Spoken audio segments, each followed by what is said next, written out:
يعني موضوع طلاق آخر العلاج الكي بالنار وكو عرب درع أجر بريني كتشاري نما آخر شد بيسو تينلوي خينا كي راب وستي يعني إما كرديت معنا أول علاج بكاري دين لوي غلطة تذكير كذا كي باشا أخوي قرا فرمي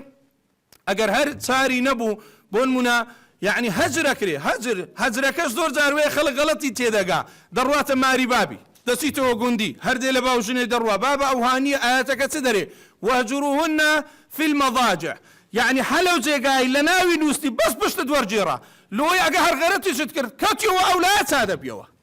أو عنده هي سيدك نما فقط يعني أو كابراج يا تاخي برنكر دي بردي تسباني إكاك وكو تساب بينك زورا تنابيتو دروز نابيتوا تيجي أو روزا روية سويتو قندي أو روزا هراتي سويتكم برادرشي سفرشي كردي لبو لبنان نازانم چه روية ولا تي لماريتو ربويما ايو بيتواني دقي قرآنك بريزانم يعني قرآن ايوه لناو مرضجاعك لوين درداك اشتيق رويدا بلام زوتا بيتوا يعني محاولة مكا خوتو لقد دجمن داريد نية خين لما بينتان نية شتيشي خراب نية بلكو بي بزوترين شيوا او شتا ثابتو وزا مسألة ضرب كالقرآن دا ما جا بيكراو كتسندين تفسيري وشتيلو ذكري بلام اوي من بي مقدني عن بريزانم كبازا مسألة ضرب ذكري زور جاري وها كوبي افريد لي بدريو صفتێکی جوان نییە و باش نییە من بەس ئەوەندە دەڵێم پێغەمبەری خوا صلی الله عليه وسلم لە ژیانیدا ئەو ئاەتەی تەطبیقی